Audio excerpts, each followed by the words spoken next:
Fala galera, tudo bem? Hoje mais uma final, o jogo que pode decidir a classificação do Corinthians para a pré-Libertadores.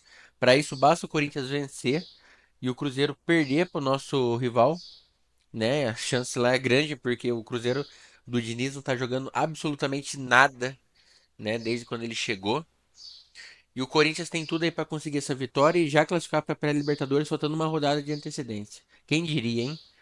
Corinthians atrás de lateral da seleção brasileira, muito perto de fechar.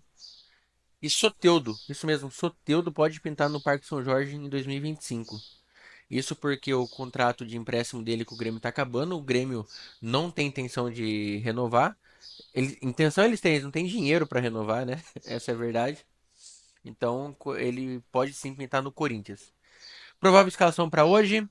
Então já chega com o like, se inscreva no canal e vamos ao vídeo. Até por isso, o jogo tem uma mobilização diferente. Não tem como descolar esse jogo da terça-feira do que aconteceu na segunda-feira no Parque São Jorge. A mobilização intensa da torcida, das principais organizadas, para impedir, pelo menos numa forma de protesto, numa forma de manifestação, um golpe político que estava sendo feito para retirar o presidente Augusto Melo. Já falei aqui a respeito de muitas né, nuances de todo esse processo, da liminar do Augusto, já tem um vídeo aqui no canal falando sobre isso, da votação do impeachment que foi adiada, mas a mobilização do torcedor, dando um respaldo a essa diretoria, indica que nessa terça-feira, provavelmente, isso continuará. Porque ficou muito claro, pelo menos diante de tudo que foi dito até agora, de que os conselheiros eles não estavam, pelo menos, não estou dizendo a maioria, né, mas especialmente o presidente do Conselho Deliberativo, Romeu Tuma Júnior, não estava preocupado com o clube, em zelar pelo clube, como é a função do Conselho Deliberativo. Ele estava querendo o caos, o tumulto, e ele conseguiu, porque a torcida se mobilizou para justamente protestar contra uma palhaçada que estava sendo feita. Claro, né, que o inquérito vai continuar, as investigações continuarão, mas até elas serem concluídas, até tudo ser concluído, não fazia sentido nesse momento.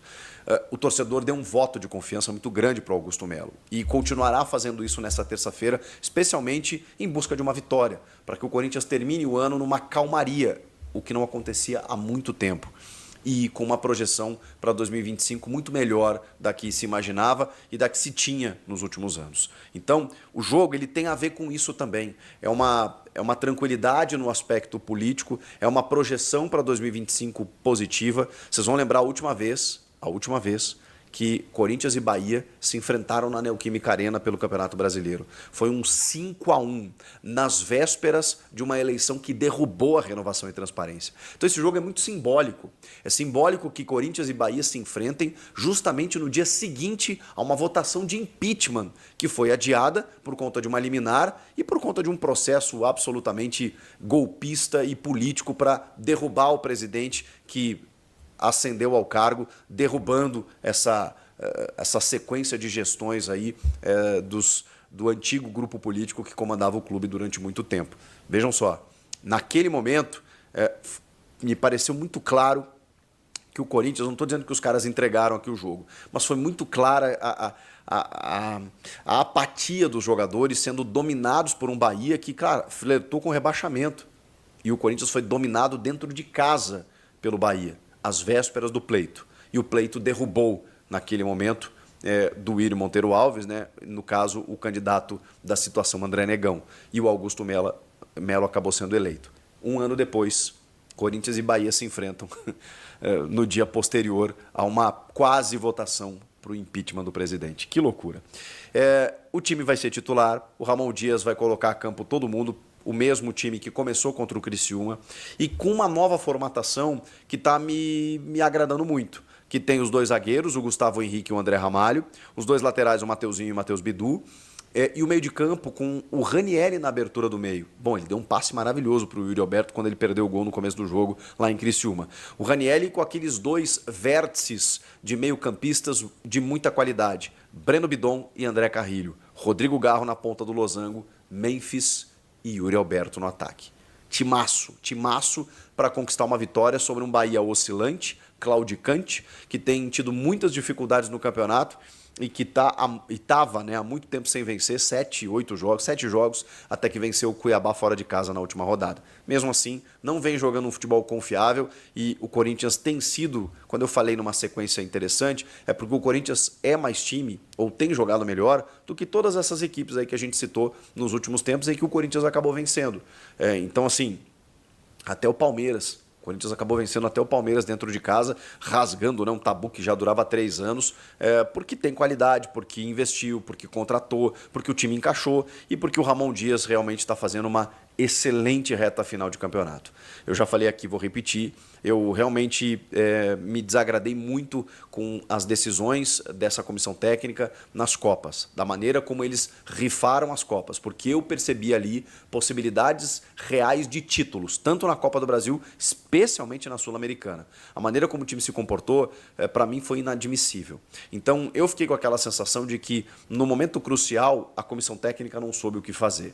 É fato que você tinha outras preocupações, que naquele momento o Corinthians ainda não havia escapado real do rebaixamento, não estava numa tranquilidade como hoje está, e as Copas talvez tenham atrapalhado um pouco o foco, né, o direcionamento e, propriamente dita, a campanha, né, no Campeonato Brasileiro.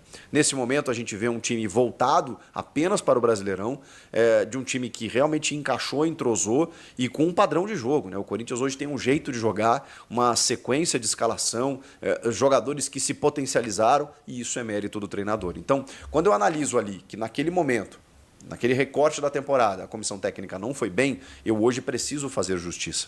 De que depois disso eles reagruparam e conquistaram coisas boas. Mais ou menos como se a gente fosse criticar o Abel Ferreira por eliminações nas Copas nos últimos anos, mas não entender que ele tem méritos quando o time deu um sprint final e conquistou o Campeonato Brasileiro, né, nos anos anteriores, né, e quase conquistou de novo nessa temporada, pode ainda conquistar, ainda tem chances, né, é como se eu tirasse o mérito do Abel. Caiu para o Botafogo e para o Flamengo, né, na Copa do Brasil, na Libertadores, mas ele disputou o título brasileiro de novo. Mas ele tem elenco para isso. O Corinthians também tem. E o Ramon Dias soube o que fazer com ele. Então, eu estou aqui revendo a minha opinião. E continuo entendendo que se daqui a pouco o Corinthians fosse dar uma cartada num outro técnico, acho que seria interessante. Mas não posso ir contra ao trabalho que está sendo feito. E de que, sei lá, a gente tem um entendimento, né, de que nos últimos anos os técnicos mais longevos eles tiveram melhores resultados, com raras exceções. Então, como o Renato Gaúcho, então, né, que está há muito tempo no Grêmio e não conseguiu fazer um bom trabalho esse ano, mas teve a questão do enchente, enfim. Mas assim, normalmente, você mantendo uma comissão técnica, os erros viram lições, né? Pelo menos é o que a gente espera. Então, existe a possibilidade muito forte, sim, dessa comissão técnica permanecer, e eu já não acho tão ruim assim, porque ele termina realmente a temporada de uma forma muito positiva, e um elenco que ainda vai ser reforçado, bom, então a perspectiva ela aumenta ainda mais. E é sobre isso que eu quero falar, porque já tem negócios se mexendo, já tem negócios acontecendo.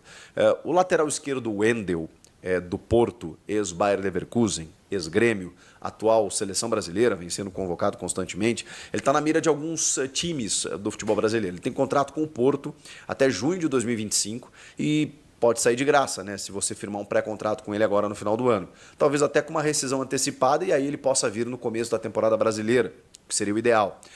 O Corinthians já sondou a situação do jogador, vindo de graça você gasta apenas com luvas, né? Não gasta para tirá-lo de algum clube, o Corinthians tem feito muitos negócios assim, mas o São Paulo já se interessou e é uma carência que o São Paulo tem na lateral esquerda.